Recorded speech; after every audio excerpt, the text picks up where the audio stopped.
Now we're going to be making these little loop details in this section here.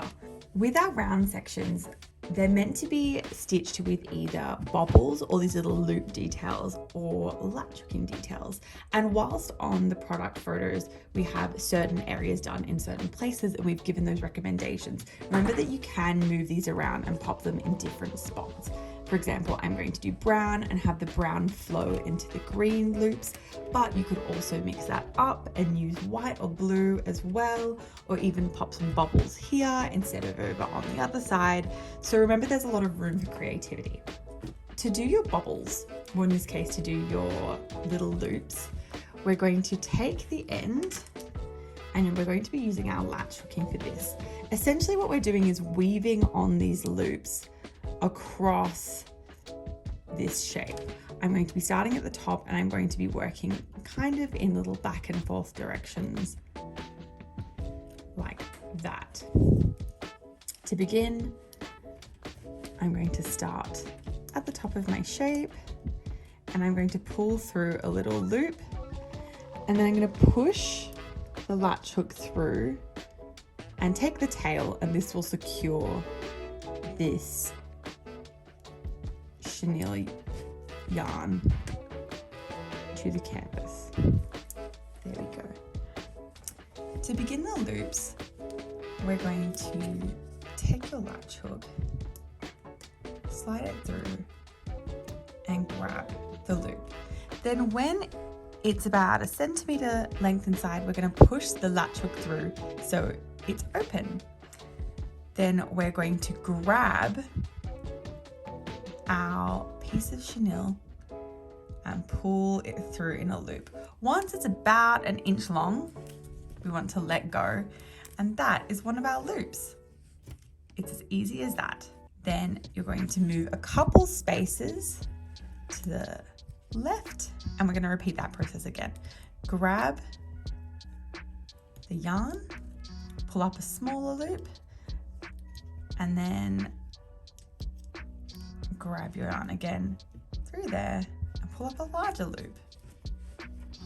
Then you can move it around so it sits the way that you'd like, and we're going to keep going. Pull through, push again, and pull through again. You want to roughly aim so that all of your loops are roughly the same size, but don't worry about making it perfect, as the whole point is it will feel like one fluffy mass once you're finished, and you won't notice if some loops are slightly taller or slightly shorter. Now I'm going to start moving down across the shape. I find that stitching roughly 2 or 3 squares away is the best spacing for these loops. And once you're ready to move back across, all I'm going to do is flip the tail so that it's pointing in the direction I want to go.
And I'm going to keep on doing the same thing all across here until we reach the end.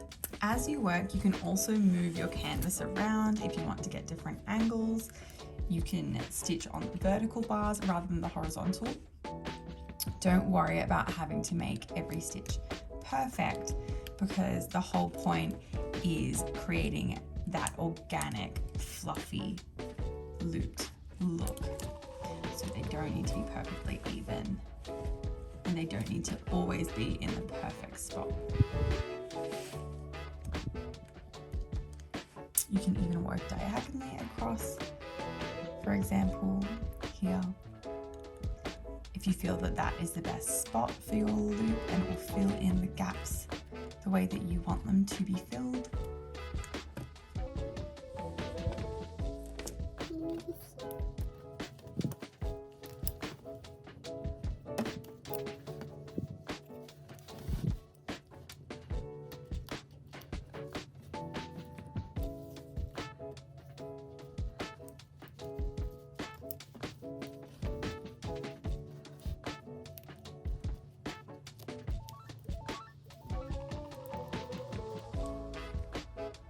If you ever feel like you've pulled this too far, then you can take your tail and tighten it again.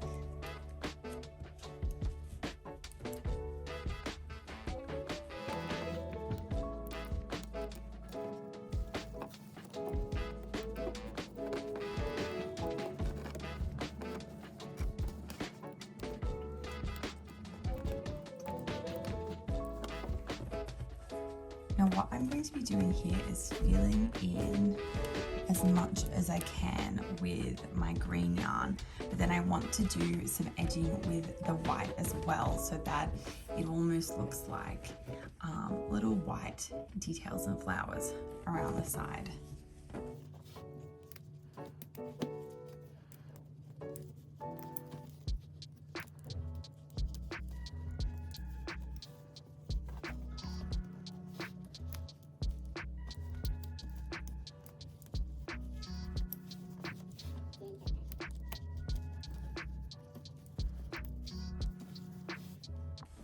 Once you've reached the end of your shape and you're ready to tie off, all you need to do is loop just the way that you have before.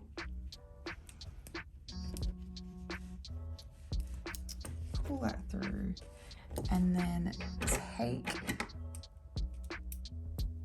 your scissors and give that a snip, because what that will do is tighten that.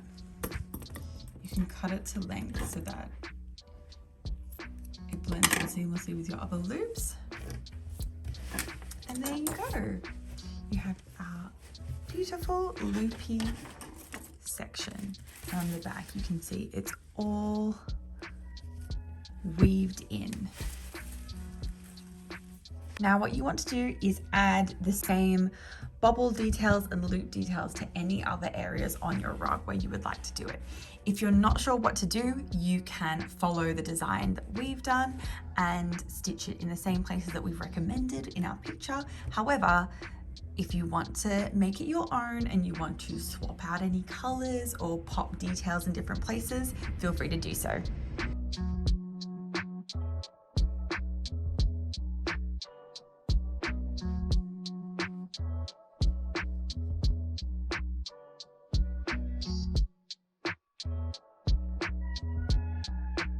One thing to remember, a good little tip when you're stitching your loops, is as you're pulling your first section through, sometimes you want to make sure you're holding your previous loop just in case the tension pulls your previous loop back down. So here, as I'm pulling this through, if it's a little tough, to be honest, it should be fine here, but if it is a little bit tough, make sure you're holding your previous loop so that the pressure doesn't force the previous loop to come unraveled. Another tip is if you ever get your hook stuck, like you put it through far and now you're stuck, as I am here, the best thing you can do is just to push it forward and then slide it back out. Because of the way that your latch hook is shaped, if you're ever stuck, the solution is always to push it forward. And once it's free, that's when you slide it back, the latch hook will close and it will make everything easy to pull through.